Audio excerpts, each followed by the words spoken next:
Hi guys, welcome to my channel Lush Gardener. I hope you guys are fine and are safe. So in this video, as you can see, these are my Senecio blue chalk stick. I'll show the picture how it looked earlier before putting it into this pot. It was a very tiny little succulent. I will share the date on the screen as well because I need to check when I had put the succulent in this pot. And you can see it's not in a very good condition. I have just started watering it and the new leaves have started to plump up.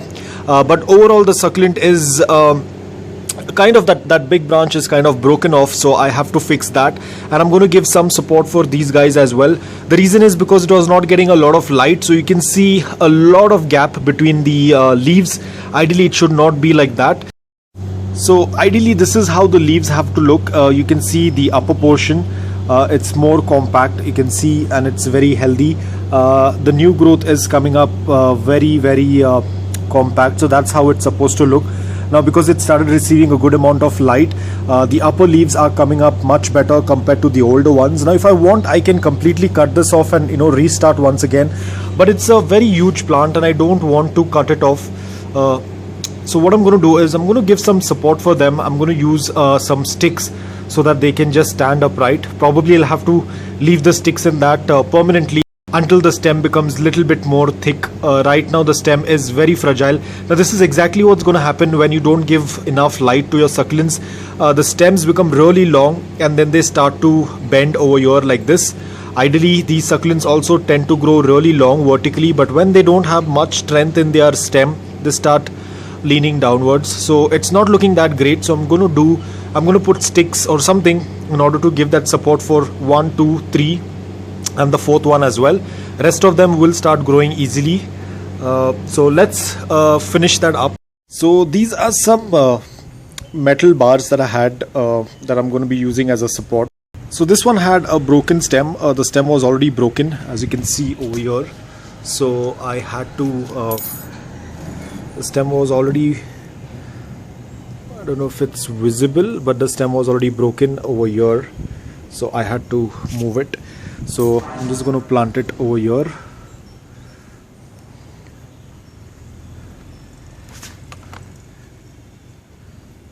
I'm going to plant it over here and I'm going to use this just to give it some support. I'm thinking that I'm going to tie it off probably so that it can just stay in place. So as you can see now, everything looks pretty much good. They all are in one position.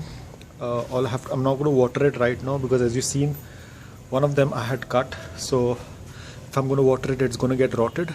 They don't have roots, the one that I have cut. So I'm going to leave it as it is. So probably I hope that these will grow. So as you can see, it's pretty much done. I have given the support for the ones that were trailing downwards. Now ideally this succulent will do very well in morning direct sunlight as well for 5 to 6 hours, but I'm going to move it to indirect bright light till it completely gets recovered. There's a lot of dehydration as well, so I'm going to wait. I cannot water it right away because, as I said, I have just put in one of the cutting. I cut off the stem because it was broken halfway, so I cannot water it right away. I'll wait for 2 to 3 days. So till then I'm going to keep it in indirect bright light because I do not want it to get dehydrated even more. I have already made a video on the care tips for this. I'll put it in the description below. You can check the detailed care tips on this. If I have to give you the basic thing is you have to ensure that you do not overwater them. They prefer to be kept outside as well. They do quite well in direct sunlight, but if the plant is mature, it is much better. If you have just purchased it, do not keep it out in direct sunlight. Let it get acclimated and then you can expose it to morning direct sunlight.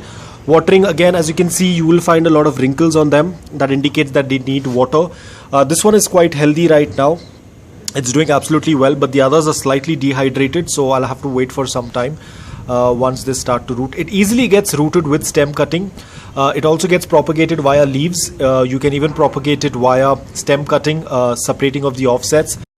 You've seen how small the succulent was. I'll put the picture again on the right hand side. It was very small and I didn't even expect it's going to grow that big, so that's why I had just planted it in a big pot, but it started doing quite well, so I'll have to just wait. Once everything gets settled and it starts to grow back, I will definitely make an update video on it. Pretty simple succulent. If you are a beginner, you can definitely add it in your collection. So guys, I hope that this video was helpful to you. If it was, please hit the like button. If you're new to my channel, please consider subscribing to it. Until then, take care, stay safe and keep propagating.